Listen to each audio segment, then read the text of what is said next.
حضرت عمر رضی اللہ تعالیٰ عنہ سے روایت ہے، فرماتے ہیں کہ میں نے آپ صلی اللہ علیہ وسلم کو فرماتے ہوئے سنا کہ بنی اسرائیل میں ایک شخص تھا جو دن رات برائی میں پھنسا رہتا تھا، اپنے خواہشات نفس کا غلام تھا۔ اس نے ایک ضرورت مند عورت کو 60 دینار دے کر زناکاری پر آمادہ کیا۔ جب وہ تنہائی میں اس برے کام کے لیے تیار ہوا تو وہ عورت بے اختیار رونا شروع کر دی، چہرے کا رنگ ہلکا پڑ گیا۔ اس حالت کو دیکھ کر وہ شخص حیرانی سے پوچھا کہ اس وقت یہ ڈر اور رونا کیسا؟ اس پاک باز اور شریف النفس لڑکی نے روتے ہوئے کہا کہ مجھے اللہ کے عذابوں کا خیال آ رہا ہے، کیونکہ اس کام کو ہمارے خالق نے حرام قرار دیا ہے، اور میں بھی اپنی ضرورت سے مجبور ہو کر اس برے کام کے لیے تیار تو ہو گئی، لیکن اب اللہ کا خوف مجھے بے چین کی دیتا ہے۔ اس عورت نے کہا کہ اے اللہ کے بندے، بدکاری سے باز آ جا اور اپنی جان پر رحم فرما، آخر اللہ کو حساب دینا ہے۔ اس لڑکی کی پراثر باتوں نے اس پر گہرا اثر ڈالا اور اپنے برے ارادے پر نادم اور شرمندہ ہوا۔ عذاب الہی کی خوفناک شکلیں اس کے سامنے گھومنے لگی اور اپنے برے کرتوتوں کو یاد کر کے رونے لگا۔ قبر کے سانپ بچھو اس کی نظروں کے سامنے پھرنے لگے۔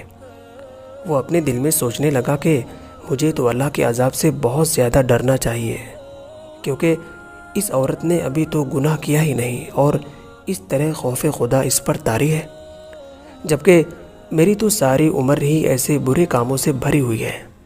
چنانچہ وہ کہنے لگا کہ اے نیک عورت، گواہ رہ کہ میں آج تیرے سامنے سچے دل سے توبہ کرتا ہوں کہ آئندہ کبھی اپنے رب کی ناراضگی کا کوئی کام نہیں کروں گا، اللہ تعالیٰ کی نافرمانی کا تصور بھی دل میں نہیں لاؤں گا۔ اس کے بعد اس نے سچے دل سے اللہ کے حضور توبہ کی۔ آپ صلی اللہ علیہ وسلم نے فرمایا کہ اسی رات اس شخص کا انتقال ہو گیا۔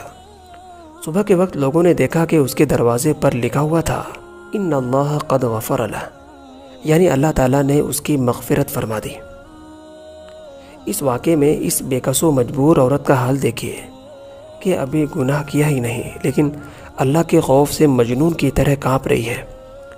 یہ اللہ تعالیٰ کی نافرمانی سے بچنا اور عذاب کا خوف محض اللہ تعالیٰ کے ڈر اور تقوی کی وجہ سے ہے۔ اللہ تعالیٰ نے ارشاد فرمایا وَمَن يَتَّقِ اللَّهَ يَجْعَلْ لَهُ مَخْرَجًا، کہ جو اللہ سے ڈرتا ہے اس کے لیے مشکلات سے نکلنے کا راستہ پیدا فرما دیتے ہیں۔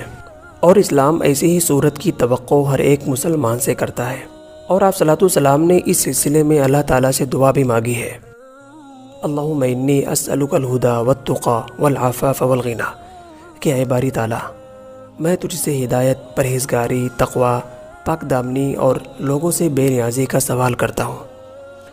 آئیے دعا کرتے ہیں کہ اللہ تعالیٰ ہم سب کو گناہوں سے بچنے کی توفیق عطا فرمائے اور قرآن و حدیث پر چلنے کی توفیق عطا فرمائے، آمین۔